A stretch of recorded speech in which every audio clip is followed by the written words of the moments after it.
दिल्ली की सड़कों पर आज की रात एक अजीब सी खामोशी और शोर का मिला-जुला रूप लिए हुए थी। मूसलाधार बारिश ने पूरे शहर को अपने आगोश में ले लिया था और आसमान से गिरती हर बूंद जैसे किसी पुराने दर्द को कुरेद रही थी।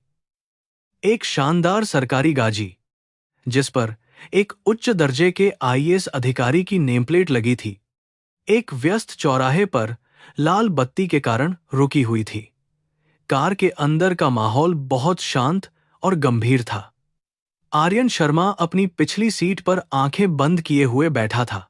आर्यन की उम्र अभी मुश्किल से 32 साल थी, लेकिन उसकी आंखों में एक ऐसी परिपक्वता और उदासी छाई रहती थी जो उसकी उम्र से बहुत आगे की बात कहती थी। 3 साल पहले जब उसने आईएएस की कठिन परीक्षा पास की थी, तब उसे लगा था कि उसने दुनिया की सबसे बड़ी जंग जीत ली है। लेकिन उसी दिन उसकी जिंदगी का सबसे बड़ा और खूबसूरत हिस्सा उससे हमेशा के लिए दूर चला गया था। उसकी पत्नी नंदिनी ने उसे एक पत्र लिखकर छोड़ दिया था, जिसमें उसने कहा था कि उसे गरीबी से नफरत है। अचानक कार की खिड़की पर एक धीमी सी दस्तक हुई, जिसने आर्यन को उसकी गहरी और दर्द भरी सोच से बाहर निकाल दिया। उसने अपनी आंखें खोलीं और शीशे के बाहर देखा, जहां एक बेहद कमजोर और जर्जर शरीर वाली औरत भीख मांग रही थी। बारिश के पानी से, तो इसी देखा कार की फटे पुराने और गंदे कपड़े उसके कंकाल जैसे शरीर से पूरी तरह चिपके हुए थे और वह ठंड से बुरी तरह कांप रही थी। उसका एक पैर शायद खराब था, क्योंकि वह एक टूटी हुई लकड़ी के सहारे किसी तरह खड़ी होने की बेहद दर्दनाक कोशिश कर रही थी।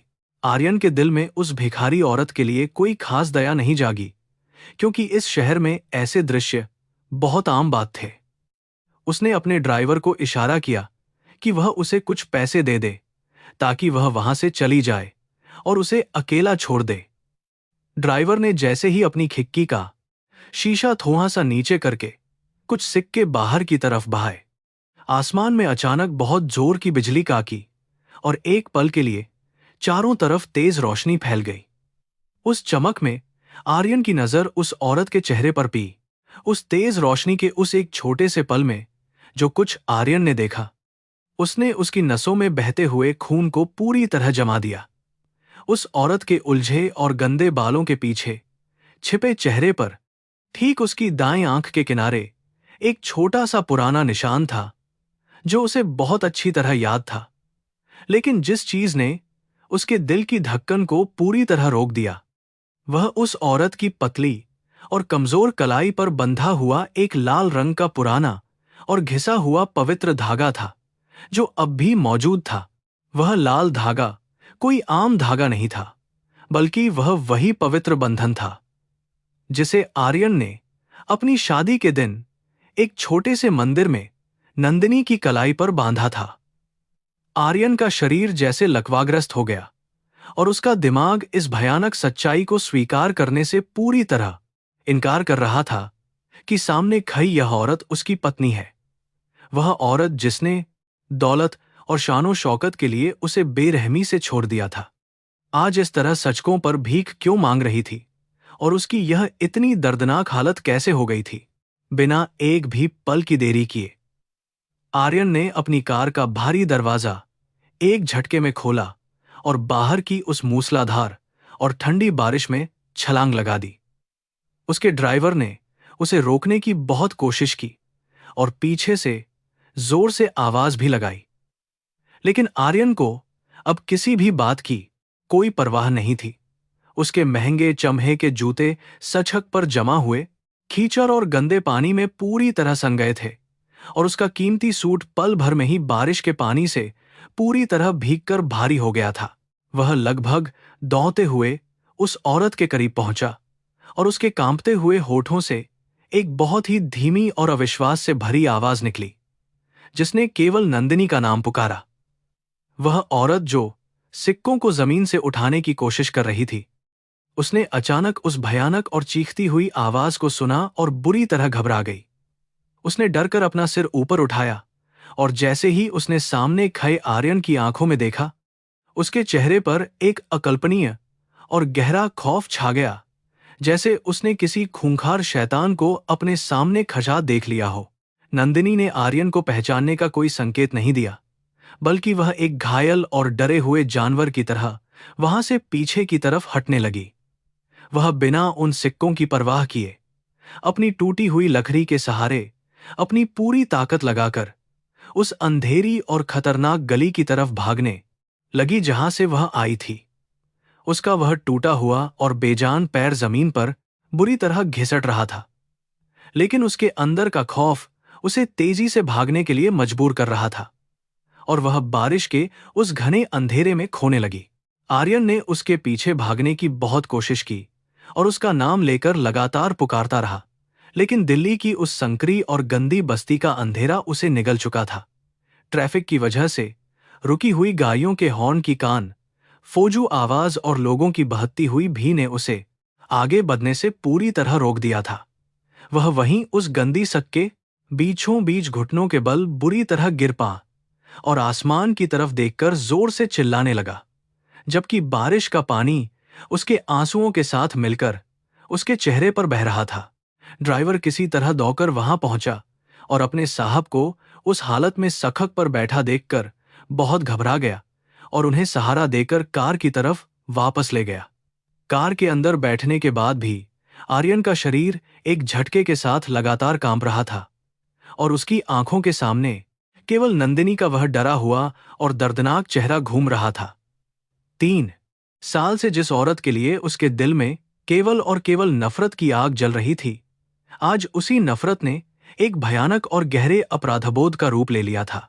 उसके दिमाग में अनगिनत सवाल हथौड़े की तरह लगातार प्रहार कर रहे थे कि अगर वह किसी अमीर आदमी के साथ भाग गई थी तो आज इस हालत में क्यों थी? क्या उस पत्र में लिखी गई सारी बातें झूठ थीं, या फिर उसके साथ कोई ऐसा भयानक हादसा हुआ था जिसके बारे में उसे कभी कुछ पता ही नहीं चल सका? ये सभी विचार उसके दिमाग को पागल कर रहे थे और वह अपनी बंद मुट्ठियों को कार की सीट पर जोर जोर से मार रहा था, जबकि उसका दिल एक अनजाने और बहुत गहरे दर्द से रो रहा था। गाजी अंततः दिल्ली के उस पौश इलाके में स्थित उसके आलीशान और विशाल सरकारी बंगले के भारी लोहे के गेट को पार करते हुए अंदर की तरफ प्रवेश कर गई। घर के बाहर खड़े सुरक्षा गार्डों ने तुरंत सतर्क होकर उसे शानदार सलामी दी, लेकिन आर्यन की आंखों को ये सारा सम्मान अब पूरी तरह खोखला और बेमानी सा लग रहा था। ये वही आलीशान जिंदगी थी जिसके लिए उसने दिन रात एक करके इतनी कई मेहनत की थी, लेकिन आज यही सुख सुविधाएं उसे एक बहुत बधे और दमघोंटू पिंजरे की तरह महसूस हो रही थी, जहां कोई शांति नहीं थी। भीगे हुए कपों और बिखरे हुए बालों के साथ जब आर्यन अपने घर के उस विशाल और सजे हुए ड्राइंग रूम में दाखिल हुआ तो उसकी मां सविता वहां बैठी हुई थी। सविता एक बहुत ही रौबदार और अभिमानी महिला थी, जो अपने रुतबे और समाज में अपनी ऊंची हैसियत को लेकर हमेशा बहुत ज्यादा गर्व और गुरूर महसूस किया करती थी। उन्होंने अपने बेटे की यह अस्त व्यस्त और बुरी हालत देखकर बहुत आश्चर्य से पूछा कि आखिर ऐसा क्या हो गया है जो शहर का सबसे बड़ा अफसर इस तरह पागलों की तरह घर लौटकर आया है। आर्यन ने अपनी मां के किसी भी सवाल का कोई जवाब नहीं दिया और बिना उनकी तरफ देखे सीधे अपने कमरे की तरफ भारी और थके हुए कदमों से भाग गया। उसने अपने कमरे का दरवाजा अंदर से बंद कर लिया और बिना कपड़े बदले ही उस ठंडे और अंधेरे फर्श पर एक बेजान इंसान की तरह बुरी तरह गिर पा। उसकी आंखों से आंसुओं की एक ऐसी अंतहीन और गर्म धारा बह निकली जिसे वह पिछले 3 सालों से अपने सीने में एक पत्थर की तरह दबाकर और छिपाकर रखने की बहुत ही व्यर्थ कोशिश कर रहा था। उसने कांपते हुए हाथों से अपनी अलमारी का एक पुराना और छिपा हुआ दराज खोला, जहां उसने नंदिनी से जुड़ी हर एक याद को बहुत गहराई में दफन कर रखा था। उस दराज के अंदर एक छोटी सी डायरी और एक बहुत ही पुरानी तस्वीर रखी हुई थी, जिसमें नंदिनी ने पीले रंग की एक बहुत ही साधारण सी सूती साड़ी पहन रखी थी। उस तस्वीर में उसकी मुस्कान इतनी ज्यादा पवित्र और खूबसूरत थी कि वह किसी भी इंसान के दिल को पल भर में पिघलाने की एक बहुत ही अजीब सी और जादुई ताकत रखती थी। तस्वीर के ठीक नीचे वह मनहूस और दर्दनाक पत्र रखा हुआ था, जिसे पढ़कर आर्यन की पूरी दुनिया और उसके सारे सपने एक ही झटके में पूरी तरह तबाह हो गए थे। उस पत्र में नंदिनी की लिखाई थी, लेकिन आज जब आर्यन ने उसे दोबारा गौर से देखा तो उसे लगा कि शायद उन अक्षरों में कुछ ऐसा छिपा था जिसे वह नहीं समझ पाया। क्या उन शब्दों के पीछे कोई ऐसी भयानक मजबूरी या दर्दनाक सच्चाई छिपी थी जिसे वह अपने अंधे और झूठे गुस्से के कारण पिछले 3 सालों तक कभी भी महसूस नहीं कर सका। पूरी रात कमरे के बाहर दिल्ली की वह मूसलाधार बारिश उसी भयानक शोर के साथ लगातार बरसती रही और आर्यन अपनी उस पुरानी यादों के भंवर में बुरी तरह डूबता चला गया। जैसे जैसे सुबह की पहली और हल्की किरण उसकी खिड़की से अंदर आई, उसने अपने दिल में एक बहुत ही पक्का और मजबूत इरादा कर लिया कि वह अब शांत नहीं बैठेगा। वह किसी भी कीमत पर नंदिनी को उस गंदे और भयानक नर्क से बाहर निकालकर लाएगा और उस पूरी दर्दनाक सच्चाई का पता लगाकर रहेगा जिसने उसकी मासूम और खूबसूरत पत्नी की यह दर्दनाक हालत की थी। आर्यन ने अपने आंसू पोंछे और फर्श से उठकर अपनी उस पुरानी और धूल भरी अलमारी को पूरी तरह से बंद कर दिया, जिसमें उसकी सबसे कीमती यादें दबी हुई थीं। उसने बाथरूम में जाकर अपने चेहरे पर बहुत सारा ठंडा पानी डाला ताकि उसकी आंखों की वह भयानक लालिमा और सूजन थोड़ी कम हो सके जो रात भर रोने के कारण आ गई थी। उसे आज अपने कार्यालय में कई महत्वपूर्ण और बड़ी बैठकों में हिस्सा लेना था, लेकिन उसका दिमाग पूरी तरह से उस अंधेरी और डरावनी गली में भटक रहा था जहां उसने नंदिनी को देखा था। उसने आईने में अपने उस थके हुए और उदास चेहरे को बहुत ध्यान से देखा और महसूस किया कि एक आईएएस अधिकारी की यह शानदार वर्दी आज उसे बहुत कमजोर लग रही है। जिस ताकत के पीछे भागकर उसने अपना सब कुछ खो दिया था, आज वही ताकत उसे अपनी बेबस पत्नी को बचाने के लिए एक कावा मजाक लग रही थी। उसने मन ही मन खुद से एक बहा वादा किया कि वह इस भयानक साजिश को बेनकाब करके रहेगा और नंदिनी को वापस उसकी खोई हुई जिंदगी जरूर लौटाएगा। सुबह की तेज और चुभती हुई धूप ने आर्यन के शानदार कार्यालय को पूरी तरह से रोशन कर दिया था, लेकिन उसके अंदर का अंधेरा कम नहीं हो रहा था। फाइलें उसके सामने एक ऊंचे पहाड़ की तरह पड़ी थीं और उसका दिमाग कल रात की उस भयानक और दिल दहला देने वाली घटना में बुरी तरह से उलझा हुआ था। उसे याद आ रहा था कि कैसे कॉलेज के दिनों में वह नंदिनी की सादगी और उसकी उस मासूम सी मुस्कान पर अपना सब कुछ हार बैठा था। वह दोनों एक दूसरे के लिए पूरी दुनिया बन चुके थे। नंदिनी एक बहुत ही गरीब और साधारण परिवार से ताल्लुक रखती थी, जिसके पिता एक छोटी सी दुकान चलाते थे, लेकिन उसके दिल में पूरी दुनिया के लिए बहुत सारा सच्चा प्यार भरा हुआ था। दूसरी तरफ आर्यन एक रसूखदार और अमीर खानदान का इकलौता चिराग था, जिसकी मां सविता को हमेशा अपनी दौलत और अपनी ऊंची जाति पर बहुत ज्यादा घमंड रहता था। जब सविता को उनके इस पवित्र रिश्ते के बारे में पहली बार पता चला था, तो उन्होंने घर में एक बहुत बड़ा और भयानक तूफान खड़ा कर दिया था और नंदिनी को बुरी तरह अपमानित किया था। लेकिन आर्यन के सिर पर उस समय सच्चे प्यार का एक ऐसा गहरा और पक्का जुनून सवार था कि उसने अपनी मां की एक भी बात नहीं सुनी और अपने घर की सारी सुख सुविधाओं को हमेशा के लिए ठुकरा दिया। उसने नंदिनी का हाथ थाम लिया और शहर से दूर भगवान शिव के एक बहुत ही छोटे और पुराने मंदिर में जाकर पूरे हिंदू रीति रिवाजों के साथ उससे शादी कर ली। उस दिन उनके पास कोई दौलत या कीमती गहने नहीं थे, लेकिन पवित्र अग्नि के सामने लिए गए उन 7 वचनों में पूरी दुनिया की सबसे बड़ी खुशी छिपी थी। शादी के बाद उन दोनों ने एक बहुत ही छोटे और सस्ते से किराए के कमरे में अपनी नई जिंदगी की एक बहुत ही मुश्किल लेकिन खूबसूरत शुरुआत की थी।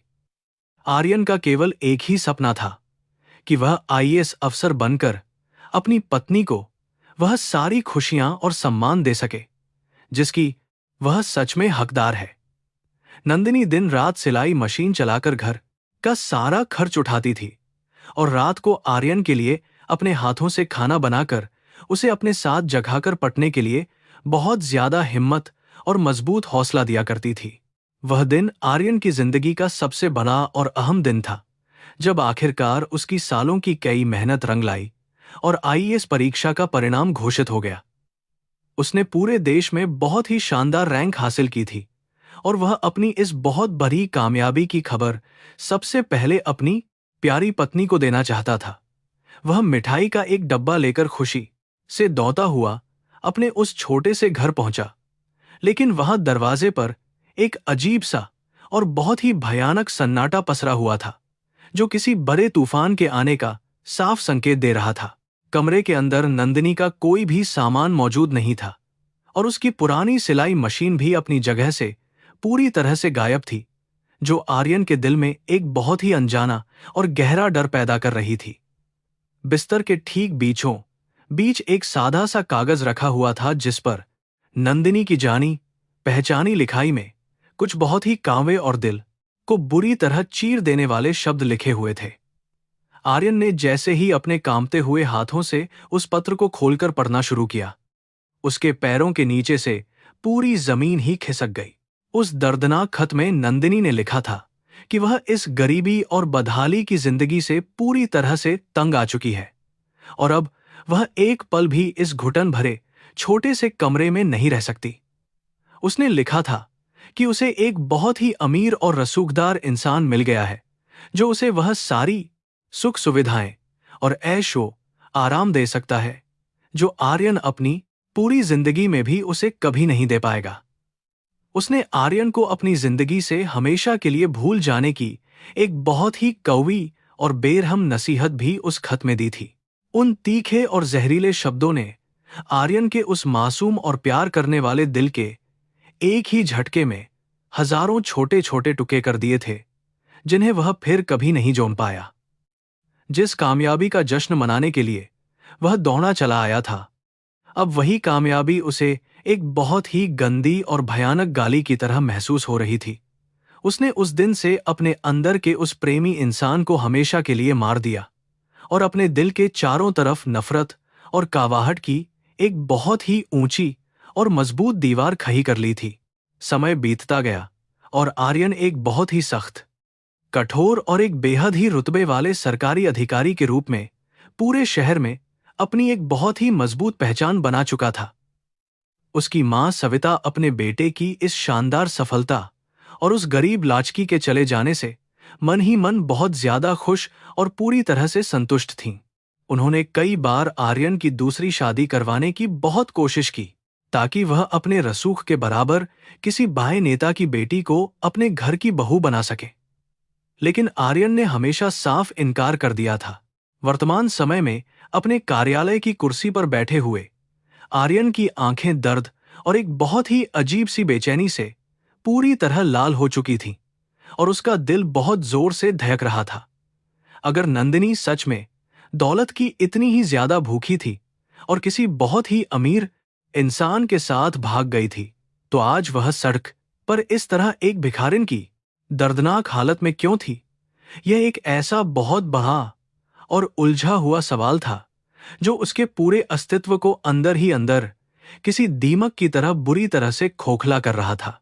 उसे अब लगने लगा था कि जो कुछ भी उसने उस खत में पता था और जिस बात पर उसने पिछले 3 सालों से आंख मूंदकर विश्वास किया था, वह सच नहीं था। उस खत के पीछे जरूर कोई ऐसी बहुत ही भयानक और खौफनाक सच्चाई छिपी हुई थी, जिसे वह अपने अंधे गुस्से और नफरत के कारण कभी भी देख या समझ ही नहीं पाया था। उसने तुरंत अपनी मेज पर रखी हुई सारी सरकारी फाइलों को एक तरफ धकेल दिया और अपने एक बहुत ही खास और भरोसेमंद पुलिस अधिकारी दोस्त को तुरंत एक जरूरी फोन मिलाया। आर्यन ने फैसला कर लिया था कि वह अपनी उस कीमती और शानदार सरकारी वर्दी को उतारकर एक आम इंसान की तरह उस गंदी और खतरनाक बस्ती में जाएगा जहां उसने कल रात नंदिनी को देखा था। यमुना नदी के किनारे बसी वह मलिन बस्ती पूरे शहर के सबसे बादे अपराधियों, तस्करों और जुआरियों का एक बहुत ही खौफनाक और सुरक्षित ठिकाना मानी जाती थी, जहां दिन में भी जाना खतरे से खाली नहीं था, लेकिन आर्यन के दिल में अब किसी भी तरह का कोई डर या खौफ नहीं था, बल्कि उसके अंदर सिर्फ और सिर्फ सच्चाई जानने की एक आग थी। उसने एक बहुत ही साधारण सी पुरानी पैंट और एक घिसी हुई कमीज पहन ली, ताकि उस गंदी और खतरनाक बस्ती में कोई भी इंसान उसे पहचान कर किसी भी तरह का कोई शक न कर सके। अपनी पिस्तौल को उसने बहुत ही सावधानी से अपनी कमर के पीछे छिपा लिया और बिना अपने ड्राइवर को बताए वह अपनी एक पुरानी मोटरसाइकिल पर सवार होकर उस अंधेरी और दलदल भरी दुनिया की तरफ निकल पाया। यमुना की तरफ से आने वाली तेज और ठंडी हवाएं जैसे उसे चेतावनी दे रही थीं कि आगे का रास्ता बहुत ज्यादा खतरनाक और दर्दनाक होने वाला है। जैसे जैसे वह यमुना के उस रेतीले और कीच भरे इलाके के करीब पहुंच रहा था, बदबू और गंदगी का एक बहुत ही भयानक और दमघोंटू एहसास उसके चारों तरफ पूरी तरह से हावी होने लगा था। यहां पर इंसानों की जिंदगी की कीमत एक कीड़े मकोए से भी बहुत ज्यादा कम थी, और हर तरफ सिर्फ और सिर्फ भूख, लाचारी और एक बहुत ही गहरी और खौफनाक उदासी का साम्राज्य फैला हुआ था। आर्यन ने अपनी मोटरसाइकिल को एक बहुत ही पुरानी और टूटी हुई दीवार के पीछे छिपाकर खजा कर दिया और पैदल ही उस बस्ती की उन संकरी और अंधेरी गलियों में घुस गया। गलियों में जगह जगह गंदे पानी के भरे गड्ढे भरे हुए थे और नंगे पैर भागते हुए कुपोषित बच्चे उसे बहुत ही ज्यादा अजीब और घूरती हुई नजरों से लगातार देख रहे थे, जो बहुत डरावना लग रहा था। आर्यन की आंखें पागलों की तरह हर एक गली, हर एक नुक्का और हर एक टूटी हुई झोपड़ी में उस कमजोर और बेबस औरत की एक छोटी सी झलक को बहुत ही बेताबी से तलाश कर रही थी। उसके दिल की धड़कनें बहुत ज्यादा तेज हो चुकी थीं, क्योंकि उसे डर था कि कहीं वह हमेशा के लिए नंदिनी को दोबारा पूरी तरह से खो ना दे। एक तरफ उसके दिमाग में उस मनहूस पत्र के वह कावे और चुभने वाले शब्द गूंज रहे थे, और दूसरी तरफ कल रात की वह बारिश में भीगती हुई एक लाचार और बेबस भिखारिन की दर्दनाक तस्वीर थी। इन दोनों बहुत ही अलग अलग तस्वीरों को एक साथ जो पाना आर्यन के लिए बहुत ही ज्यादा मुश्किल और नामुमकिन सा हो रहा था, क्योंकि एक औरत जो दौलत की भूखी हो, वह इस नर्क में कैसे पहुंच सकती है।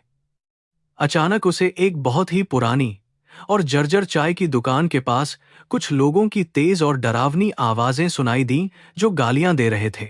आर्यन बहुत ही ज्यादा सतर्क हो गया और अपने कदमों की आवाज को बिल्कुल खत्म करते हुए वह उस टूटी हुई दुकान के पीछे एक अंधेरे और गंदे से कोने में छिपकर खजा हो गया और देखने लगा। वहां पर दो बहुत ही भयानक और खतरनाक दिखने वाले गुंडे हाथों में मोटे मोटे डंडे लिए खड़े थे, और जमीन पर एक बहुत ही कमजोर और फटे हुए कपों वाली औरत डर के मारे बुरी तरह से कांप रही थी। जैसे ही आर्यन ने उस औरत के चेहरे की तरफ ध्यान से देखा, उसका दिल एक पल के लिए पूरी तरह से रुक गया, क्योंकि वह नंदिनी थी। गुंडों में से एक बहुत ही भद्दे और गंदे तरीके से हंसते हुए नंदिनी से कह रहा था कि अगर उसने आज की भीख के पूरे पैसे नहीं दिए तो वह उसकी दूसरी टांग को भी पूरी तरह से तोड़ देगा। नंदिनी अपने दोनों हाथों को जोकर बहुत ही ज्यादा दर्द भरी आवाज में रोते हुए उनसे रहम की भीख मांग रही थी और कह रही थी कि कल रात बारिश की वजह से उसे कोई भी पैसा नहीं मिल पाया था।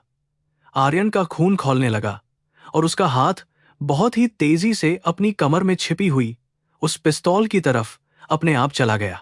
उसने पिछले 3 सालों में हर दिन उस औरत से नफरत की थी, लेकिन आज जब उसने उसे इस भयानक दर्द और तकलीफ में तपते हुए देखा, तो उसके अंदर का सारा गुस्सा आंसुओं में बह गया।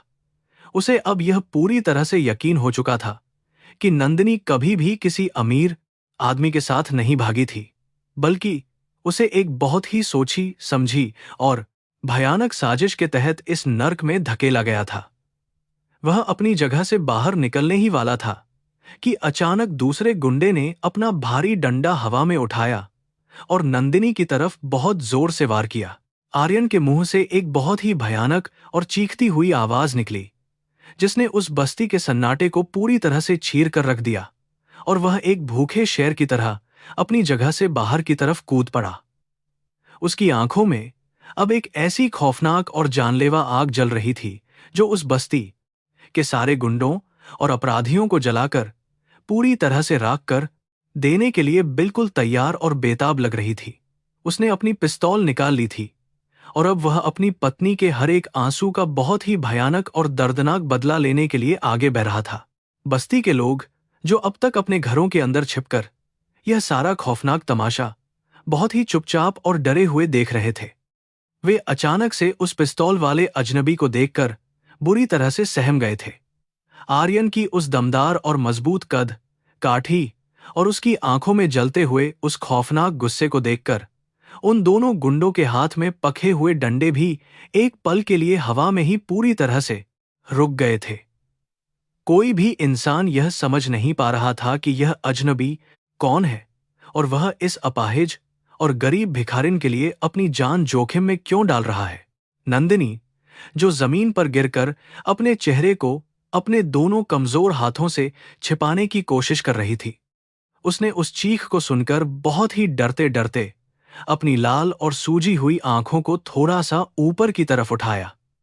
लेकिन उसके दिमाग की वह हालत अब ऐसी हो चुकी थी कि वह अपने सामने खड़े उस इंसान को बिल्कुल भी नहीं पहचान पा रही थी, जिसने कभी उसे अपनी जिंदगी से भी बहुत ज्यादा टूटकर सच्चा प्यार किया था। आर्यन के सीने में एक बहुत ही बहा और गहरा दर्द उठा जब उसने देखा कि उसकी पत्नी की आंखों में अब उसके लिए कोई पहचान बाकी नहीं बची है। आर्यन ने अपनी पिस्तौल का रुख उन खूंखार गुंडों की तरफ कर दिया और उसकी आंखों से बरसती आग ने उन्हें पीछे हटने पर मजबूर कर दिया। बस्ती के सन्नाटे में उसकी भारी और गरजती हुई आवाज गूंजी, जिसने उन दरिंदों को अपनी जगह पर पत्थर की तरह जमा दिया।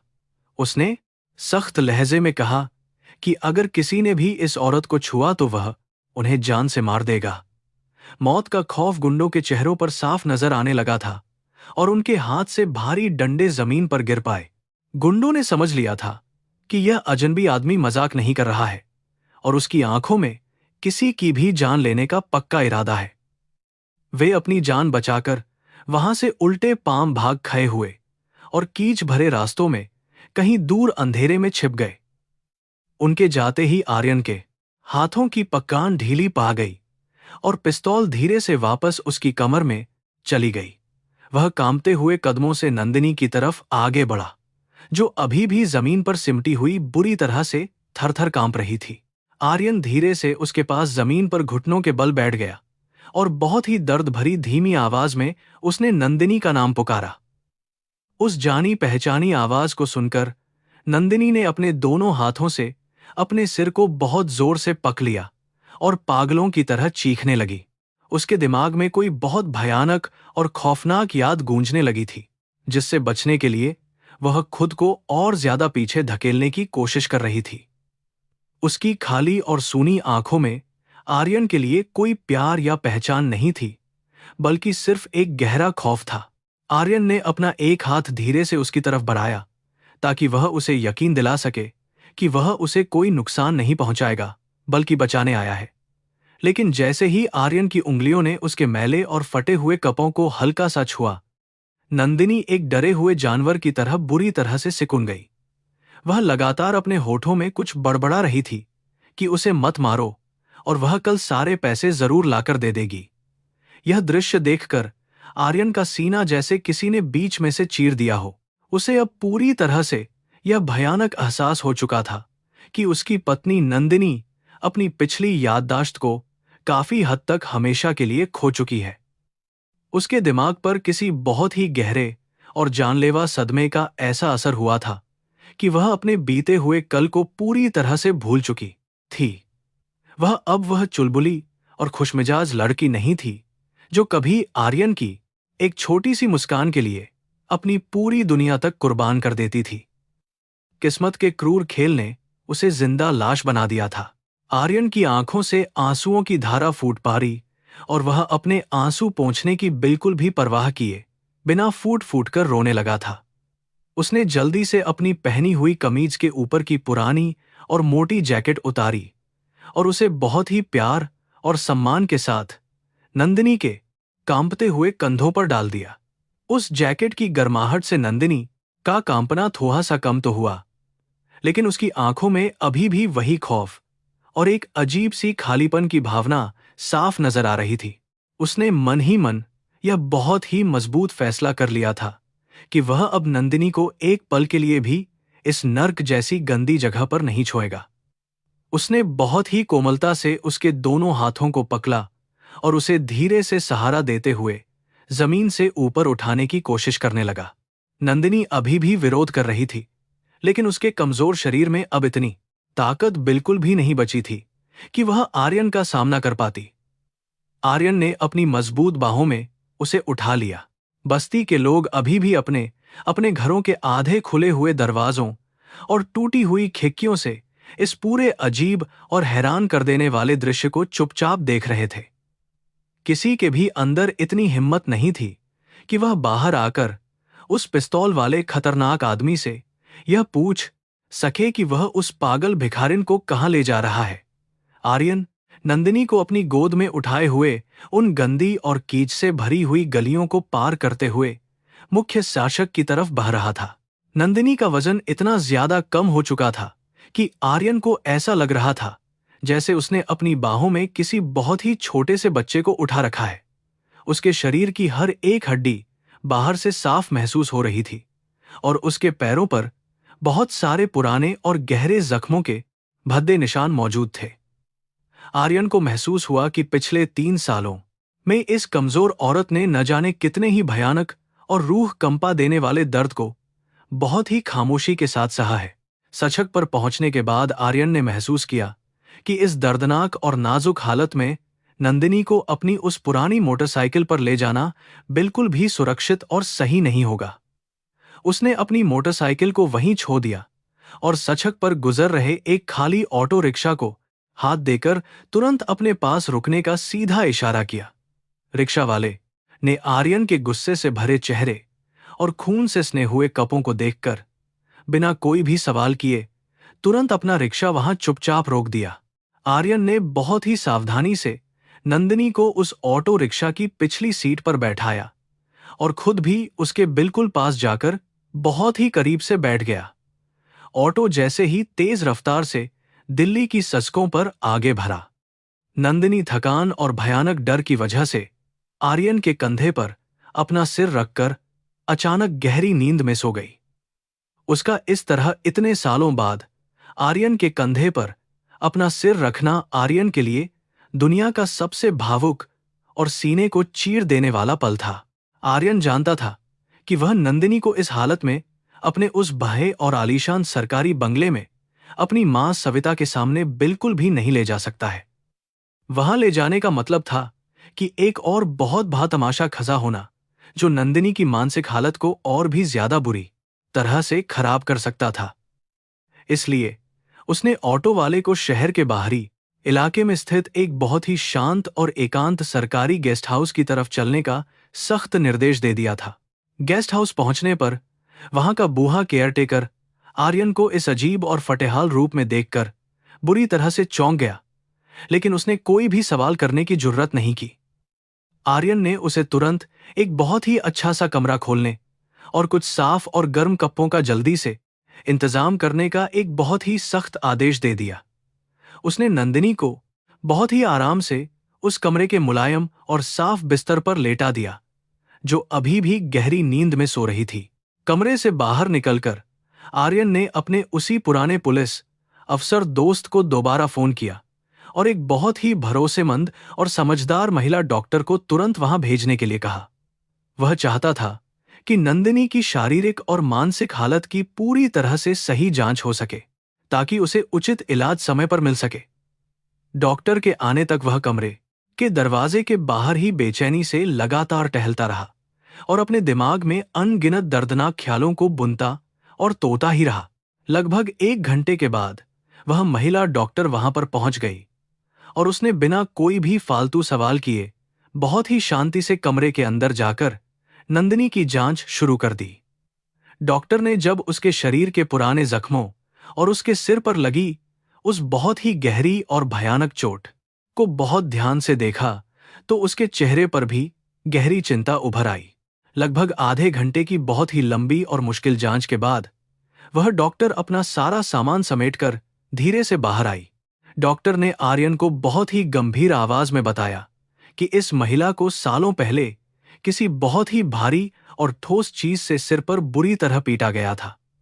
उसी भयंकर और जानलेवा हमले की वजह से उसके दिमाग की कई अहम नसें बुरी तरह से दब गई हैं, जिससे उसकी याददाश्त का एक बहुत बड़ा हिस्सा हमेशा के लिए मिट चुका है। इसके अलावा लंबे समय तक भूखे रहने और लगातार गंदी जगह पर रहने के कारण उसका शरीर अंदर से पूरी तरह खोखला हो चुका है। आर्यन ने बहुत ही रुंधी हुई और कांपती हुई आवाज में डॉक्टर से पूछा कि क्या वह कभी दोबारा पहले जैसी पूरी तरह से सामान्य और ठीक हो सकती है या नहीं। डॉक्टर ने एक बहुत ही गहरी और लंबी सांस लेते हुए कहा कि यह सब कुछ एक बहुत ही लंबा और मुश्किल समय लेने वाली प्रक्रिया है, जिसमें कुछ भी तय नहीं है। उसे अब बहुत ज्यादा प्यार, शांति और एक बहुत ही सुरक्षित माहौल की सख्त जरूरत है ताकि उसका दिमाग आराम कर सके और हील हो। डॉक्टर कुछ जरूरी और ताकत की दवाइयां लिखकर और अपनी पूरी फीस लेकर वहां से अपने अस्पताल की तरफ वापस लौट गई और आर्यन उस शांत कमरे में बिल्कुल अकेला रह गया था। वह बहुत ही दबे पांव और धीरे से चलकर नंदिनी के बिस्तर के पास रखी हुई एक पुरानी सी कुर्सी पर बैठ गया और उसे बहुत ध्यान और प्यार से देखने लगा। नंदिनी का चेहरा नींद में भी दर्द और तकलीफ के मारे हल्का सा सिकुड़ा हुआ था और वह डरी हुई लग रही थी। आर्यन की नजर एक बार फिर से नंदिनी की उस पतली और कमजोर कलाई पर बंधे हुए उसी पुराने और पवित्र लाल धागे पर टिक गई जो उनकी शादी की निशानी थी। उसने बहुत ही प्यार और हिचकिचाहट के साथ अपने कांपते हुए हाथों से उस पवित्र धागे को हल्का सा छुआ और उसे महसूस किया जो अभी भी उसकी पत्नी की कलाई पर मौजूद था। ये धागा इस बात का सबसे बड़ा और पक्का सबूत था कि नंदिनी ने अपनी जिंदगी के हर पल में केवल उसे ही प्यार किया था। उसे अब खुद से बहुत ही ज्यादा भयानक और गंदी नफरत होने लगी थी, क्योंकि उसने एक झूठे कागज के टुकड़े पर यकीन करके अपनी पत्नी को इतनी बड़ी और भयानक सजा दी थी। वह अपनी ताकत, अपने पद और अपनी दौलत के झूठे घमंड में इतना ज्यादा अंधा हो चुका था कि वह एक बार भी नंदिनी की तलाश करने के लिए अपने घर से बाहर नहीं निकला। अगर वह समय रहते थोड़ी सी भी कोशिश कर लेता तो शायद आज उसकी पत्नी इस दर्दनाक और भयानक हालत में नहीं पहुंचती। अब उसके दिमाग में केवल एक ही लक्ष्य और एक ही बड़ा सवाल बहुत तेजी से घूम रहा था कि आखिर 3 साल पहले उस भयानक रात को ऐसा क्या बहुत बड़ा हादसा हुआ था। वह कौन दरिंदा और शैतान था जिसने उसकी मासूम पत्नी को इतनी ज्यादा बेदर्दी से मारा था और उसे इस कूड़ भी गंदे नर्क में हमेशा के लिए लावारिस छोड़ दिया था। आर्यन ने अपनी मुट्ठियां बहुत जोर से भींच लीं और उसकी आंखों में अब आंसुओं की जगह एक खौफनाक और जानलेवा गुस्सा भर गया था।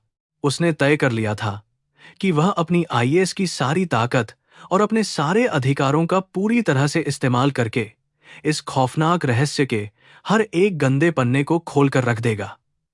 वह उन सभी मुजरिमों को पाताल से भी खींचकर बाहर निकालेगा जिन्होंने उसकी और नंदिनी की खूबसूरत जिंदगी को इतनी बेरहमी और गंदे तरीके से पूरी तरह बर्बाद कर दिया था।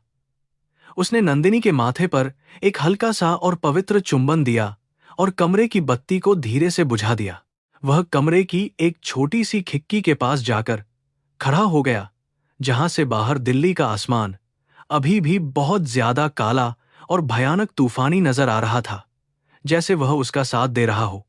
आर्यन ने अपने फोन को निकाला और अपने उन सभी वफादार और खास पुलिस अफसरों को एक बहुत ही कच्चा और सीधा संदेश भेज दिया कि अब एक बहुत बड़ी जंग की शुरुआत होने वाली है। यह केवल एक पति की लड़ाई नहीं थी, बल्कि एक इंसान के धर्म और इंसाफ की खतरनाक जंग थी। अगले दिन आर्यन अपने शानदार कार्यालय पहुंचा, लेकिन उसका मन सरकारी फाइलों और प्रशासनिक कार्यों में बिल्कुल भी नहीं लग रहा था। उसने अपने पद की गरिमा और प्रभाव का गुप्त रूप से उपयोग करते हुए उन सभी अस्पतालों की सूची निकलवाई जहां 3 साल पहले गुमनाम घायलों का इलाज हुआ था।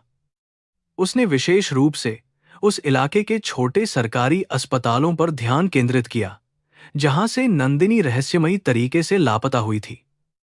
उसकी आंखों के सामने केवल वही पुरानी दर्दनाक यादें और कल रात का वह डरा हुआ चेहरा घूम रहा था। घंटों की कड़ी मेहनत और पुराने डिजिटल रिकॉर्ड्स की गहरी छानबीन के बाद उसे शहर के बाहरी इलाके में स्थित एक पुराने और जर्जर अस्पताल का पता चला।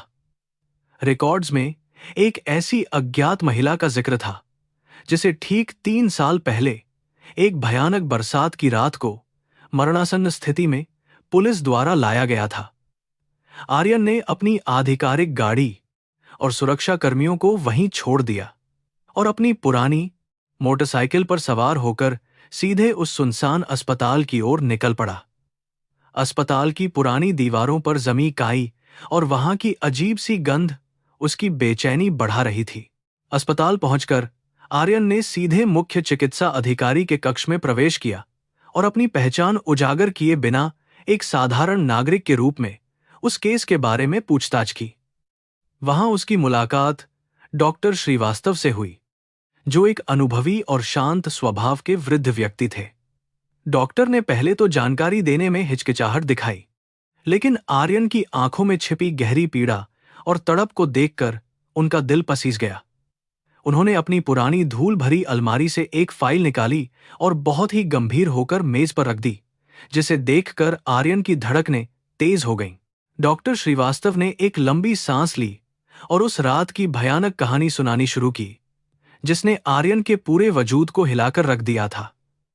उन्होंने बताया कि उस महिला को कुछ अज्ञात लोगों ने बहुत ही बेरहमी से लोहे की छड़ों से पीटा था और उसे सड़क किनारे मरने के लिए छोड़ दिया था।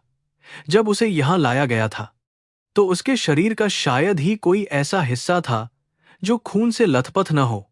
उसके सिर पर बहुत ही गहरा वार किया गया था, जिसके कारण वह हफ्तों तक गहरे कोमा में रही और उसकी जान बचाना नामुमकिन लग रहा था।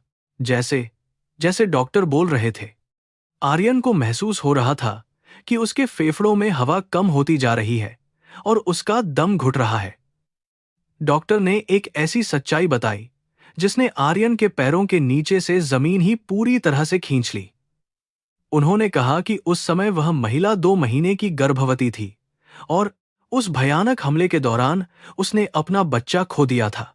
आर्यन को यह सुनकर ऐसा लगा जैसे किसी ने उसके सीने में हजारों सुइयां एक साथ चुभो दी हों, क्योंकि उसे इस बात का कभी अंदाजा ही नहीं था कि वह पिता बनने वाला था।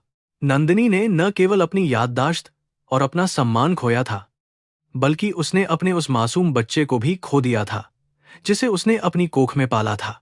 आर्यन की आंखों से अब आंसुओं का सैलाब बह निकला था और वह अपनी कुर्सी पर असहाय होकर ढह गया।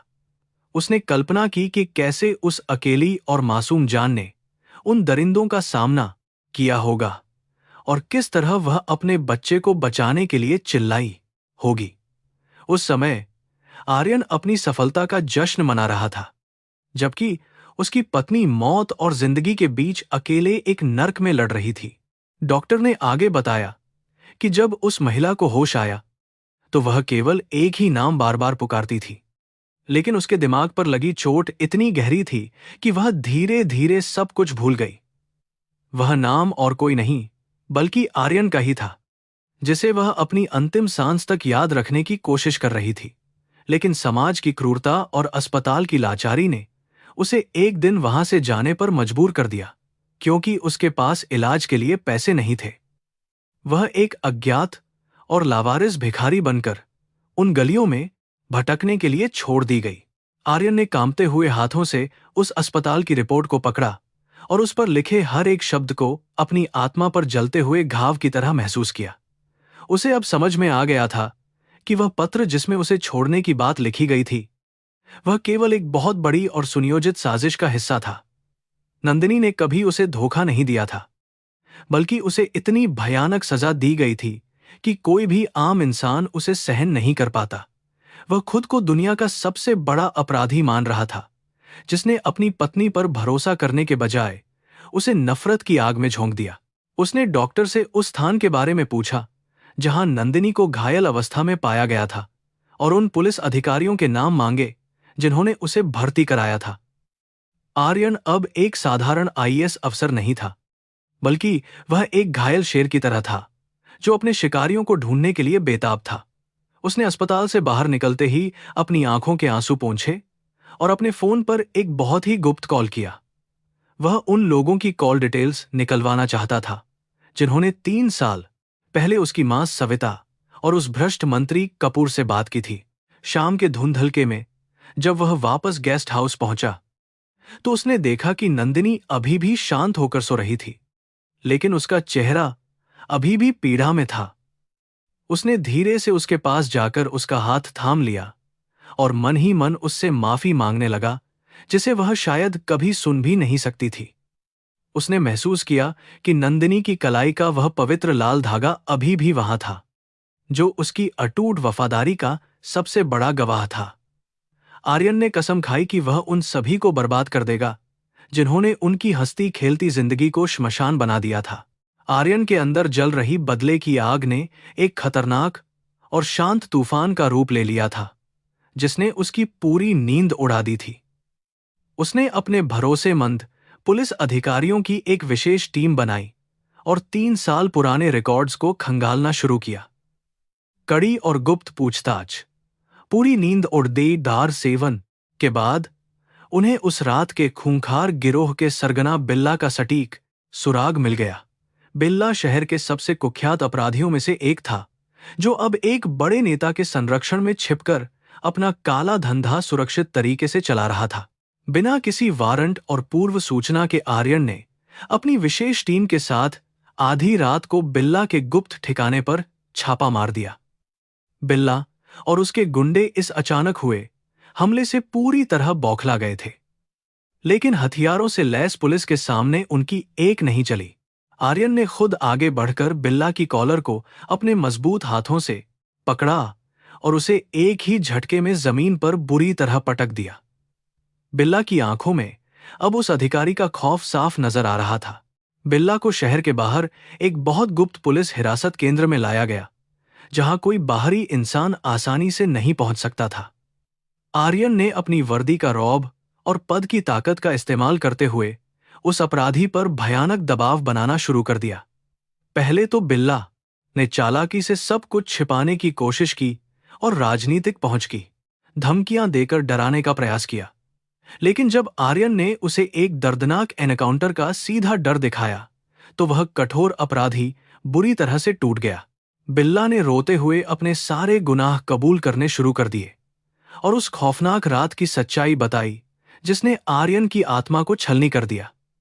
उसने बताया कि 3 साल पहले उसे यह गंदा काम एक ताकतवर राजनेता मंत्री कपूर ने सौंपा था।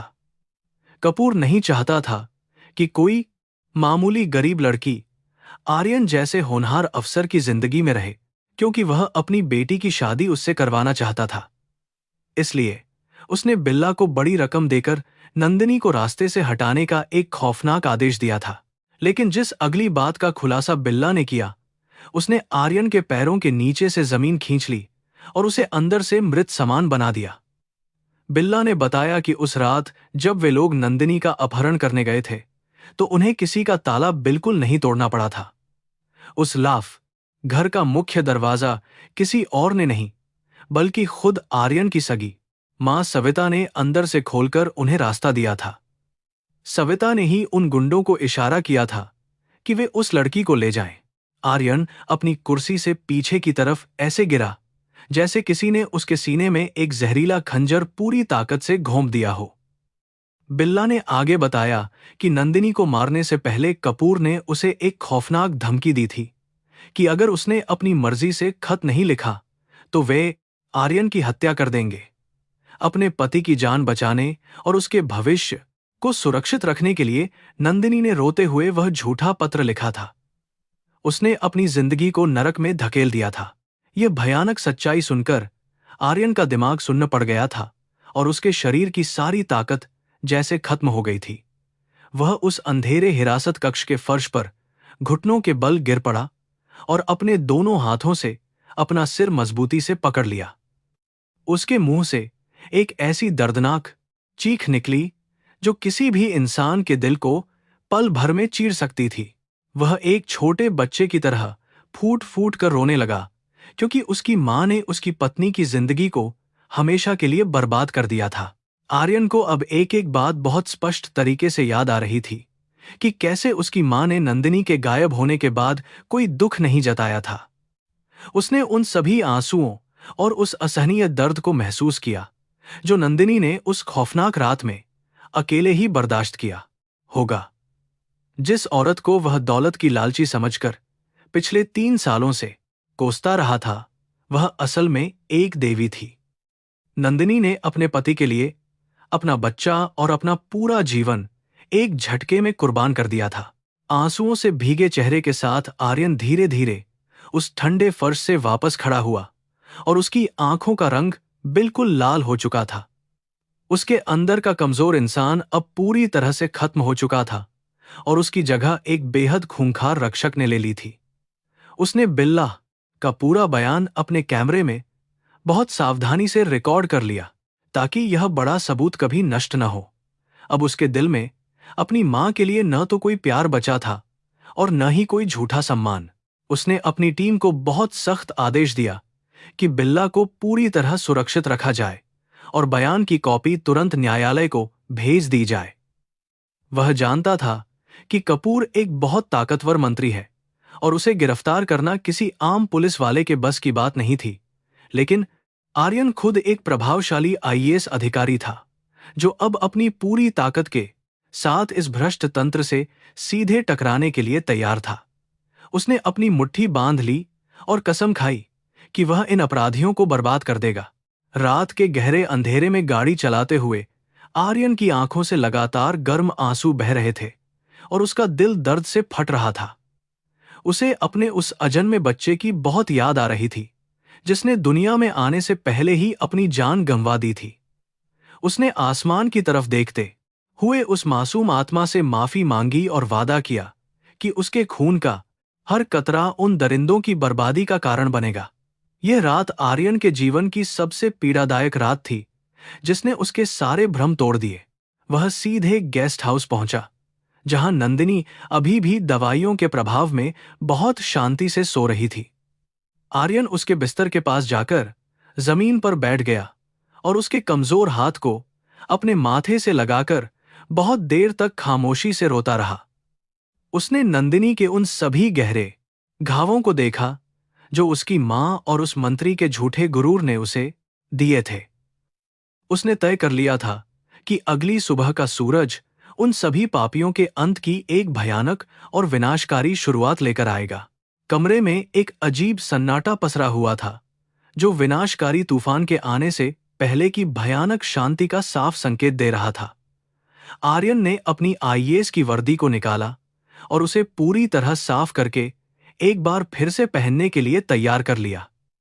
अब यह वर्दी केवल उसके रुतबे का प्रतीक नहीं थी, बल्कि न्याय का वह कठोर हथियार बनने वाली थी जो धर्म की रक्षा करेगा। वह अपने हाथ में उस लाल धागे को महसूस कर रहा था जो उसे अपनी प्रतिज्ञा याद दिला रहा था।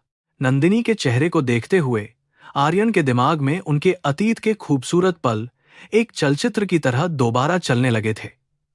उसे याद आया कि कैसे नंदिनी अपनी छोटी सी रसोई में उसके लिए खाना बनाती थी और खुद भूखी रहकर उसे खिलाती थी। वह कभी आर्यन से किसी महंगे उपहार या गहने की मांग नहीं करती थी, बल्कि हमेशा बस उसका थोड़ा सा प्यार चाहती थी। उसकी वह निस्वार्थ और सच्ची मोहब्बत आज आर्यन की आंखों में आंसू बनकर बह रही थी, जिसे वह रोक नहीं पा रहा था। बार बार उस अजन्मे बच्चे का ख्याल आर्यन के दिमाग को सुन्न कर रहा था, जिसके बारे में उसे कभी कुछ पता ही नहीं चल पाया। उसने सोचा कि अगर सब कुछ ठीक होता तो आज उसका एक प्यारा सा बच्चा होता जो पूरे घर में खुशियां बिखेर रहा होता, लेकिन उसकी खुद की मां के झूठे घमंड और समाज के खोखले रुतबे ने उसके परिवार को हमेशा के लिए छीन लिया था। यह एक ऐसा गहरा घाव था जो जीवन भर कभी नहीं भर सकता था और जो असहनीय दर्द दे रहा था। आर्यन को खुद से इतनी नफरत महसूस हो रही थी कि वह अपने ही वजूद को पूरी तरह मिटा देना चाहता था। उसे लग रहा था कि उसका अपनी पढ़ाई और कामयाबी पर घमंड करना ही नंदिनी की इस बर्बादी का सबसे बड़ा कारण बना। अगर उसने अपनी पत्नी को अपनी मां के भरोसे उस बड़े घर में अकेला नहीं छोड़ा होता, तो शायद आज यह दिन कभी नहीं देखना पड़ता। यह आत्मग्लानि एक धीमे जहर की तरह उसके खून में घुलती जा रही थी और वह मानसिक रूप से टूट रहा था। लेकिन तभी उसकी नजर एक बार फिर नंदिनी के मासूम चेहरे पर गई, जिसने उसे अपनी बड़ी जिम्मेदारी का गहरा एहसास कराया। वह जानता था कि अगर वह इसी तरह रोता रहा तो नंदिनी को न्याय दिलाने वाला इस दुनिया में कोई दूसरा इंसान नहीं बचेगा। उसे अपने अंदर के उस कमजोर पति को मारकर एक कठोर और न्यायप्रिय इंसान को जन्म देना था, जो धर्म के मार्ग पर चल सके। यही उसके जीवन का असली कर्म और धर्म था, जिसके लिए भगवान ने उसे आज इस मुकाम तक पहुंचाया था। उसने अपने लैपटॉप को खोला और सभी सबूतों और बयानों को एक जगह इकट्ठा करके एक बहुत मजबूत कानूनी फाइल तैयार करनी शुरू कर दी। वह कानून की हर बारीक धारा को अच्छी तरह जानता था और यह सुनिश्चित करना चाहता था कि कोई अपराधी बच ना पाए। उसने मंत्री कपूर के सारे काले कारनामों और अवैध संपत्तियों का पूरा ब्यौरा भी अपनी इस गंभीर रिपोर्ट में विस्तार से शामिल कर लिया था। यह फाइल एक शक्तिशाली बम थी, जो सुबह होते ही पूरे तंत्र को हिलाकर रख देने वाली थी। रात के 3 बज चुके थे, लेकिन आर्यन की आंखों में नींद का एक कतरा भी मौजूद नहीं था और उसका दिमाग तेजी से काम कर रहा था। उसने खिड़की के बाहर देखा, जहां चांद की रोशनी बादलों के पीछे छिप रही थी, जैसे वह भी इस भयानक सच्चाई से शर्मिंदा हो। आर्यन ने अपना दायां हाथ नंदिनी के माथे पर रखा और एक पवित्र कसम खाई कि जब तक वह उन मुजरिमों को सजा नहीं दिला देता, चैन से नहीं बैठेगा। यह एक प्रेमी की सबसे बड़ी और अंतिम प्रतिज्ञा थी। सुबह की किरण के साथ ही आर्यन अपनी सरकारी गाड़ी से अपने आलीशान बंगले के लोहे के गेट के सामने पहुंच गया। आज उस घर की भव्यता उसे एक खौफनाक और गंदे श्मशान घाट जैसी लग रही थी, जहां उसकी पत्नी के अरमानों को जलाया गया था। उसने हाथ में सबूतों की वह भारी फाइल मजबूती से पकड़ रखी थी, जो उसके परिवार की बर्बादी का कारण बनने वाली थी। उसकी चाल में आज एक अजीब सी शांति और खौफनाक दृढ़ता थी, जो विनाश का संकेत दे रही थी। वह भारी और ठंडे कदमों से मुख्य द्वार की तरफ बढ़ा। ड्राइंग रूम में उसकी मां सविता अपने अहंकार और झूठे गुरूर के साथ सुबह की चाय पीते हुए अखबार पढ़ रही थीं। आर्यन को अस्त व्यस्त हालत में देखकर उनके माथे पर चिंता की लकीरें खिंच गईं, लेकिन उनके चेहरे का वह कठोर भाव बिल्कुल भी नहीं बदला। उन्होंने हमेशा की तरह एक बहुत ही ठंडी और रुतबे वाली आवाज में आर्यन से पूछा कि वह रात भर कहाँ था और यह क्या अजीब सा तमाशा बना रखा है। आर्यन उनके सामने जाकर बिल्कुल खामोश खड़ा हो गया और उसकी आंखों से एक भयानक नफरत की आग सीधे उसकी मां को घूर रही थी। उसने बिना कोई भी फालतू शब्द कहे अपने हाथ में मौजूद उस भारी फाइल को बहुत जोर से मेज पर फेंक दिया, जिससे चाय का कप गिरकर टूट गया। सविता बुरी तरह चौंक गईं और गुस्से से चिल्लाने लगी, लेकिन आर्यन ने अपना हाथ हवा में उठाकर उन्हें पूरी तरह खामोश कर दिया।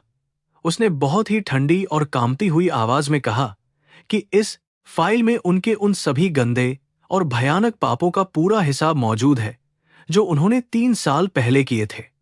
सविता के चेहरे का रंग यह सुनते ही पूरी तरह से सफेद पड़ गया। आर्यन ने अपनी मां की आंखों में सीधा देखते हुए बिल्ला का वह सारा खौफनाक बयान और नंदिनी के दर्दनाक अपहरण की पूरी कहानी शब्द दर शब्द सुनानी शुरू कर दी। उसने बताया कि कैसे उसकी अपनी सगी मां ने अपने ही घर का दरवाजा खोलकर उन खूंखार दरिंदों को अंदर आने का रास्ता दिया था। जैसे जैसे आर्यन बोल रहा था, सविता के हाथ बुरी तरह कांपने लगे थे और उनका वह सारा झूठा गुरूर एक पल में मिट्टी में मिल गया था। वह कुछ भी बोलने या अपनी सफाई देने की हालत में बिल्कुल भी नहीं थी। सविता ने रोते हुए खुद को सही साबित करने की बहुत कोशिश की और कहा कि उन्होंने जो कुछ भी किया वह केवल आर्यन के एक बेहतरीन और सुनहरे भविष्य के लिए ही किया था। उनका मानना था कि वह गरीब और अनपढ़ लड़की कभी भी एक बड़े आईएएस अधिकारी की पत्नी बनने के लायक नहीं थी, और वह आर्यन का रुतबा हमेशा के लिए खराब कर देती। आर्यन को अपनी मां के इन घिनौने और मतलबी शब्दों को सुनकर इतनी भयानक उल्टी सी महसूस हुई कि वह एक कदम पीछे की तरफ हट गया। आर्यन ने एक बहुत ही दर्दनाक और चीखती हुई आवाज में अपनी मां से पूछा कि क्या उस सुनहरे भविष्य के लिए उसकी पत्नी और उसके मासूम अजन्मे बच्चे की बलि चढ़ाना जरूरी था। बच्चे का नाम सुनते ही सविता के पैरों के नीचे से पूरी जमीन ही खिसक गई और वह धड़ाम से सोफे पर गिर पड़ी। उन्हें कभी भी इस बात का अंदाजा नहीं था कि नंदिनी उनके ही वंश को जन्म देने वाली थी, और उन्होंने अपने ही पोते की बहुत बेरहमी से हत्या करवा दी थी। यह कर्म का सबसे बड़ा प्रहार था। आर्यन ने बहुत ही सख्त और कठोर लहजे में ऐलान किया कि आज से उसका अपनी मां और इस झूठे और पापी परिवार से हर एक रिश्ता हमेशा के लिए पूरी तरह से खत्म हो चुका है। उसने कहा कि जो औरत अपने ही बेटे की खुशियों को दौलत के तराजू में तौलकर जला सकती है, वह कभी भी एक अच्छी मां नहीं हो सकती। आर्यन के इन तीखे शब्दों ने सविता के दिल को पूरी तरह चीर कर रख दिया था, और वह अपने बेटे के पैरों में गिरकर जोर जोर से रोते हुए माफी मांगने लगी। लेकिन आर्यन का दिल अब एक पत्थर की तरह सख्त हो चुका था, और उसने अपनी मां को अपने पैरों से दूर हटा दिया। उसने उसी वक्त अपने फोन से मंत्री कपूर को एक बहुत ही जरूरी और तत्काल संदेश भेजा कि वह तुरंत आर्यन के बंगले पर पहुंचे, क्योंकि एक बहुत बड़ा राजनीतिक संकट आ गया है। कपूर, जो अपनी कुर्सी और अपनी झूठी ताकत के नशे में पूरी तरह अंधा था, बिना किसी शक के तुरंत अपनी लाल बत्ती वाली गाड़ी से वहां पहुंच गया। उसे अपनी बर्बादी का कोई अंदाजा नहीं था। जैसे ही मंत्री कपूर अपने उस झूठे और अभिमानी मुस्कान के साथ ड्राइंग रूम में दाखिल हुआ, उसने सविता को फर्श पर बुरी तरह से रोते हुए देखा, और वह बहुत ज्यादा हैरान रह गया। इससे पहले कि वह कुछ भी पूछ पाता, आर्यन ने कमरे के चारों दरवाजे बहुत जोर से बंद कर दिए और अपनी पिस्तौल निकालकर सीधा उस भ्रष्ट नेता की छाती पर तान दी। कपूर का सारा गुरूर और उसकी राजनीतिक ताकत का वह गंदा नशा आर्यन की आंखों में जल रही मौत की भयानक आग को देखकर एक पल में उतर गया। आर्यन ने बहुत ही ठंडी और खौफनाक आवाज में कपूर को उसकी सारी नीच हरकतों और बिल्ला के उस कबूलनामे के बारे में विस्तार से बताना शुरू कर दिया। उसने साफ कर दिया कि अब कपूर की कोई भी राजनीतिक ताकत या उसका कोई भी बड़ा रसूख उसे आर्यन के इस भयानक और जानलेवा गुस्से से बिल्कुल भी नहीं बचा सकता। कपूर ने डर से कांपते हुए आर्यन को करोड़ों रुपयों और एक बहुत बड़ी पदोन्नति का झूठा लालच देने की कोशिश की, ताकि वह इस मामले को हमेशा के लिए यहीं दबा सके। पैसों की बात सुनते ही आर्यन के अंदर का वह आईएएस अधिकारी पूरी तरह से झाग उठा, जिसने सच्चाई और धर्म की शपथ ली थी। उसने कपूर के मुंह पर एक बहुत जोरदार तमाचा झड़ दिया, जिससे वह भ्रष्ट नेता लड़खड़ाकर जमीन पर बुरी तरह गिर पड़ा और उसके होंठ से खून बहने लगा। आर्यन ने कहा कि उसकी पत्नी के खून और उसके आंसुओं की कीमत पूरी दुनिया की दौलत मिलकर भी कभी नहीं चुका सकती। यह धर्म और इंसाफ की एक बहुत बड़ी जंग थी, जिसे हर हाल में जीता जाना था। उसी समय बंगले के बाहर सायरन की बहुत तेज और डरावनी आवाजें गूंजने लगीं, और केंद्रीय जांच ब्यूरो यानी सीबीआई की कई गाड़ियां वहां आकर एक साथ रुक गईं। आर्यन ने पहले ही अपनी सारी रिपोर्ट और बिल्ला का बयान अपने एक बहुत ही ईमानदार और वरिष्ठ अधिकारी को भेज दिया था, और गिरफ्तारी के वारंट का पूरा इंतजाम कर लिया था। सशस्त्र कमांडो के साथ सीबीआई के बड़े अधिकारी कमरे में दाखिल हुए, और उन्होंने तुरंत उस भ्रष्ट मंत्री कपूर को चारों तरफ से घेर लिया, जो अब पूरी तरह बेबस था। कपूर चिल्लाने लगा और अपने रसूख की बड़ी बड़ी धमकियां देने लगा, लेकिन अब उसकी एक भी बात सुनने वाला वहां कोई मौजूद नहीं था। अधिकारियों ने बहुत ही सख्त तरीके से उसके हाथों में हथकड़ी पहना दी और उसे एक साधारण मुजरिम की तरह घसीटते हुए घर से बाहर निकाल लिया। आर्यन ने उस खौफनाक मंजर को बहुत ही शांत और ठंडी नजरों से देखा, क्योंकि यह उस कर्म के चक्र का सबसे बड़ा और भयानक परिणाम था जो कपूर ने खुद अपने लिए 3 साल पहले बहुत ही बेरहमी से लिखा था। इसके बाद पुलिस के अधिकारियों ने आर्यन की मां सविता की तरफ अपने कदम बढ़ाए, जो अभी भी जमीन पर बैठी हुई लगातार रो रही थीं। आर्यन ने बहुत ही भारी और दर्दनाक दिल से अपने अधिकारियों को यह सख्त आदेश दिया कि इस साजिश में शामिल होने के जुर्म में उसकी सगी मां को भी तुरंत गिरफ्तार कर लिया जाए। सविता ने एक बार फिर चीख कर अपने बेटे का नाम पुकारा, लेकिन आर्यन ने अपना चेहरा दूसरी तरफ घुमा लिया। यह एक बेटे के लिए अपनी मां को सजा देने का सबसे भयानक पल था। सविता के हाथों में भी हथकड़ी पहना दी गई और उन्हें उसी समाज के सामने एक बहुत बड़े अपराधी की तरह पुलिस की गाड़ी में बैठा दिया गया, जिसका उन्हें बहुत ज्यादा झूठा घमंड था। यह प्रकृति और भगवान का एक बहुत ही अचूक और सच्चा इंसाफ था कि जिस औरत ने एक गरीब को नीचा दिखाया था, आज वह खुद समाज की नजरों में पूरी तरह गिर चुकी थी।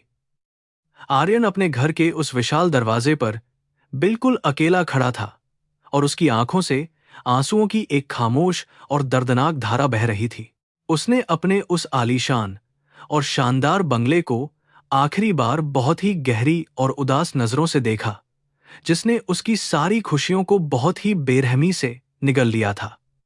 उसने अपनी आईएएस की वह कीमती वर्दी और अपना वह आधिकारिक पहचान पत्र बहुत ही शांति से उसी मेज पर रख दिया जहां कुछ देर पहले उसने सबूतों की वह फाइल रखी थी। अब उसे इस झूठे और खोखले रुतबे की बिल्कुल भी जरूरत नहीं थी, क्योंकि उसका असली धर्म केवल अपनी पत्नी की सेवा करना और उसे उसकी खोई हुई जिंदगी लौटाना था। आर्यन ने हमेशा के लिए उस बड़े से दरवाजे को अपने पीछे खींचकर बहुत जोर से बंद कर दिया और अपने सारे पुराने बंधनों को हमेशा के लिए तोड़ दिया। वह पैदल ही उस सुनसान और खाली सड़क पर आगे बढ़ने लगा, जहां सुबह की ठंडी हवाएं उसके इस नए और पवित्र फैसले का बहुत ही खामोशी से स्वागत कर रही थीं। उसके दिल में आज एक बहुत ही अजीब सी शांति और एक बहुत ही हल्कापन महसूस हो रहा था, क्योंकि उसने अपने कंधों से उस बहुत बड़े और झूठे बोझ को उतार दिया था। वह सीधे उसी सरकारी गेस्ट हाउस की तरफ निकल पड़ा, जहां नंदिनी अभी भी उस गहरे सदमे और दर्द में पूरी तरह से बेसुध होकर पड़ी हुई थी। रास्ते में चलते हुए उसे भगवान शिव के मंदिर की वह बहुत ही पवित्र और पुरानी घंटी की आवाज सुनाई दी, जहां उन दोनों ने पहली बार शादी के 7 वचन लिए थे। उसे ऐसा लग रहा था कि भगवान खुद उसे यह सीधा आशीर्वाद दे रहे हैं कि सत्य की हमेशा जीत होती है और कर्म का फल हर इंसान को इस जन्म में भुगतना पड़ता है। आर्यन जानता था कि नंदिनी का इलाज और उसे उस गहरे और खौफनाक सदमे से पूरी तरह बाहर निकालना कोई 1 या 2 दिन का आसान काम बिल्कुल भी नहीं है। इसके लिए उसे अपनी पूरी जिंदगी का हर एक पल बहुत ही ज्यादा प्यार और बहुत ही बड़े समर्पण के साथ अपनी पत्नी के कदमों में हमेशा के लिए न्योछावर करना होगा। लेकिन अब उसके पास खोने के लिए इस दुनिया में कुछ भी नहीं था और वह हर एक बहुत बड़ी चुनौती का सामना करने के लिए पूरी तरह से तैयार हो चुका था। जब वह गेस्ट हाउस के उस छोटे से कमरे में दाखिल हुआ, तो नंदिनी की आंखें हल्की सी खुली हुई थीं और वह बहुत ही ज्यादा डरी हुई नजरों से छत की तरफ देख रही थी। आर्यन के चेहरे पर अब कोई भी सरकारी रौब या वह पुराना गुस्सा बिल्कुल भी नहीं था, बल्कि एक बहुत ही सच्चे और निस्वार्थ प्रेमी की बहुत ही कोमल सी मुस्कान थी। उसने धीरे से कमरे का दरवाजा बंद किया और अपनी नई जिंदगी की उस बहुत ही मुश्किल लेकिन खूबसूरत शुरुआत के लिए अपने कदम आगे बढ़ा दिए। उसने नंदिनी के पास जाकर बहुत ही सावधानी और प्यार से उसके कांपते हुए हाथों को अपने हाथों में लिया और उन्हें चूमकर अपने माथे से बहुत ही गहराई से लगा लिया। नंदिनी ने कोई विरोध नहीं किया, लेकिन उसकी आंखों में अभी भी एक ऐसा अजीब सा खालीपन था जो आर्यन के दिल को अंदर तक बहुत बुरी तरह से चीर रहा था। आर्यन ने बहुत ही धीमी और मीठी आवाज में उससे कहा कि अब इस दुनिया की कोई भी ताकत उसे कोई नुकसान नहीं पहुंचा सकती, क्योंकि वह हमेशा के लिए सुरक्षित है। कमरे की खिड़की से बाहर चमकता हुआ सूरज एक नई और बहुत ही उम्मीदों भरी खूबसूरत सुबह का सीधा संदेश दे रहा था, जिसने अंधेरे को पूरी तरह खत्म कर दिया था। आर्यन ने महसूस किया कि इंसाफ की वह बहुत बड़ी आग अब पूरी तरह से शांत हो चुकी थी और अब केवल प्यार के उन पवित्र दियों को जलाने का सही समय आ गया था। उसने अपने आंसुओं को पोंछा और अपने जीवन की उस आखिरी और सबसे बड़ी मंजिल की तरफ देखा, जो केवल नंदिनी की एक छोटी सी मुस्कान पर खत्म होती थी। आर्यन ने दिल्ली के उस शोर, शराबे और जहरीले माहौल को हमेशा के लिए पीछे छोड़ दिया, जहां उसकी आत्मा हर पल घुट रही थी। उसने पहाड़ों की गोद में एक छोटा सा और बेहद शांत लकड़ी का घर खरीदा, जहां केवल पंछियों की चहचहाहट और बहती हुई नदी का मधुर संगीत सुनाई देता था। अब उसके पास कोई आलीशान गाड़ी या नौकरों की फौज नहीं थी, बल्कि केवल एक छोटा सा बगीचा और उसकी बेबस पत्नी नंदिनी थी। उसने अपने महंगे और चमकीले सूट उतारकर साधारण सूती कुर्ते पहन लिए थे, जो उसे एक बहुत ही सुकून भरी और नई पहचान दे रहे थे। हर सुबह सूरज की पहली किरण के साथ आर्यन जागता था और सबसे पहले नंदिनी के लिए ताजी जड़ी बूटियों की चाय और पौष्टिक नाश्ता तैयार करता था। वह बहुत ही धैर्य और अटूट ममता के साथ नंदिनी के उलझे हुए बालों को सुलझाता था और उन्हें प्यार से संवारता था, जैसे कोई कीमती फूल हो।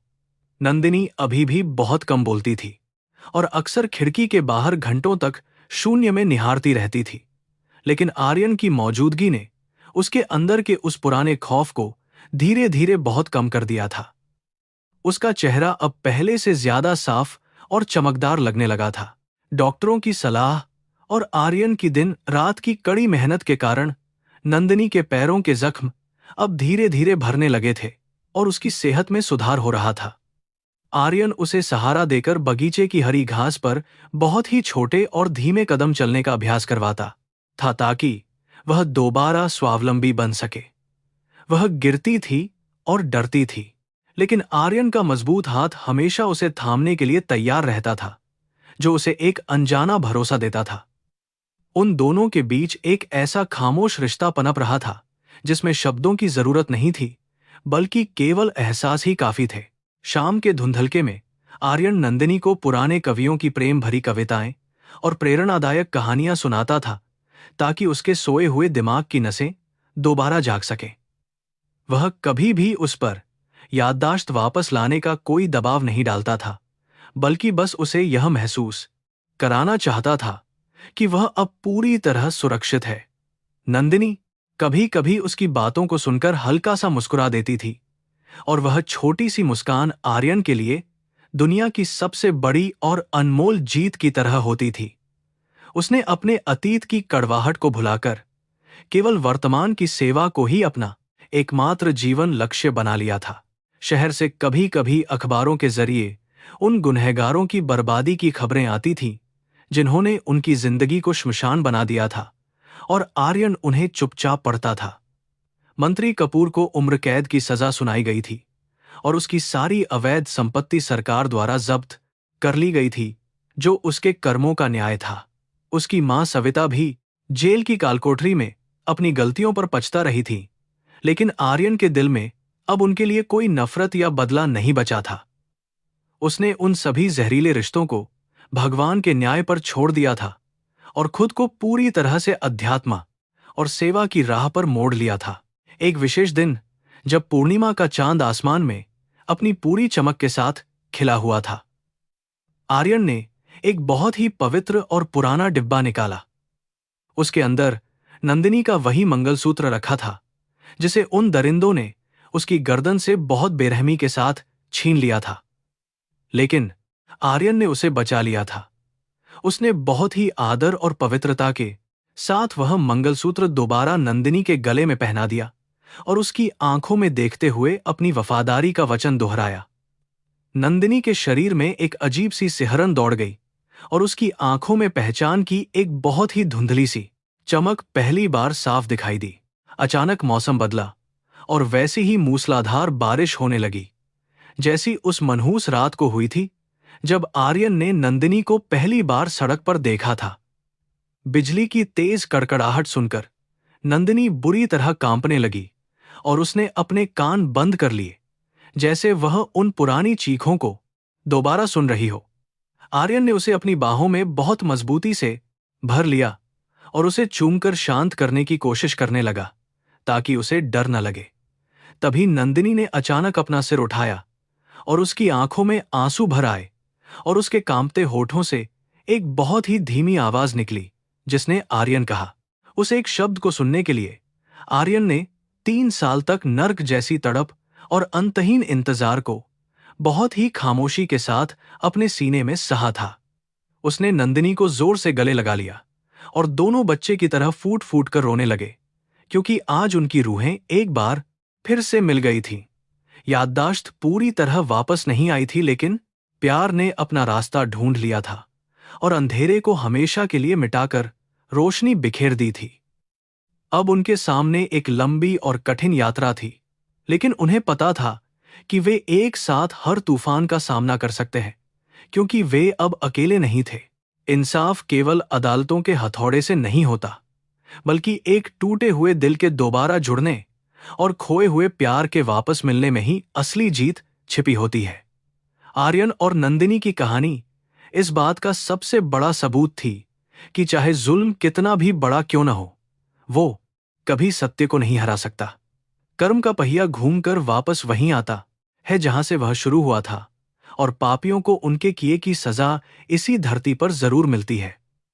उस पहाड़ी घर की खिड़की से अब एक बहुत ही शांत और सुनहरी सुबह का सूरज उग रहा था जो उनके सुखी जीवन की शुरुआत था। नंदिनी ने धीरे से अपना हाथ आर्यन के गाल पर रखा और उसके आंसू पोंछे जो पिछले कई सालों से लगातार उसके दिल के दर्द बनकर बह रहे थे।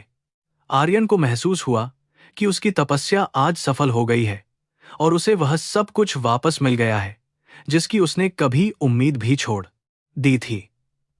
उन्होंने तय किया कि वे अब कभी भी पीछे मुड़कर उस नफरत भरी दुनिया को नहीं देखेंगे और केवल अपनी मोहब्बत की इबादत करेंगे। हवाओं में एक नई ताजगी थी और पहाड़ों की चोटियां भी उनके इस पवित्र मिलन पर अपनी मूक सहमति और आशीर्वाद दे रही थीं। उनका जीवन अब एक शांत नदी की तरह बहने लगा था जिसमें कोई लहर नहीं थी बल्कि केवल गहराई और सुकून का अनंत विस्तार था। आर्यन हर दिन नंदिनी को नई चीजें सिखाता था और उसके साथ बच्चों की तरह खेलता था ताकि वह अपने बचपन की मासूमियत को दोबारा पा सके। समाज ने उन्हें जो घाव दिए थे वे अब धीरे धीरे भरने लगे थे और उनकी जगह प्यार के नए और खूबसूरत निशान उभरने लगे थे। यह केवल एक प्रेम कहानी नहीं थी बल्कि यह मानवता और न्याय की वह जीत थी जो हर अंधेरे के बाद उजाले की उम्मीद को जगाती है। रात के समय वे दोनों घर के बाहर आंगन में बैठकर तारों को देखते थे और भविष्य के सुंदर सपने बुनते थे जो अब हकीकत में बदलने वाले थे। आर्यन को अब अपने आईएएस होने पर गर्व नहीं था बल्कि उसे इस बात पर गर्व था कि वह अपनी पत्नी का सबसे बड़ा रक्षक और सच्चा साथी साबित हुआ। उन्होंने मिलकर एक छोटी सी पाठशाला भी शुरू की जहां वे गरीब बच्चों को पढ़ाते थे ताकि कोई और बच्चा कभी गरीबी के कारण अपनी खुशियों को न खो सके। उनके जीवन का हर दिन अब एक उत्सव बन गया था जो केवल निस्वार्थ प्रेम के आधार पर बहुत ही शांति से चल रहा था। बरसात की बूंदें अब आर्यन को डराती नहीं थीं बल्कि वे उसे उस दिन की याद दिलाती थी जब उसने अपनी खोई हुई दुनिया को दोबारा ढूंढ लिया था। हर बूंद में उसे नंदिनी की मुस्कान और उसके पवित्र प्यार का एहसास होता था जो उसके रोम रोम में बस चुका था। उन्होंने साबित कर दिया था कि अगर इरादे नेक हों और प्यार सच्चा हो तो ऊपर वाला भी इंसान की मदद के लिए जमीन पर उतर आता है। उनकी छोटी सी कुटिया अब पूरे इलाके के लिए प्यार और न्याय का एक जीवंत मंदिर बन चुकी थी जहां हर कोई सर झुकाता था।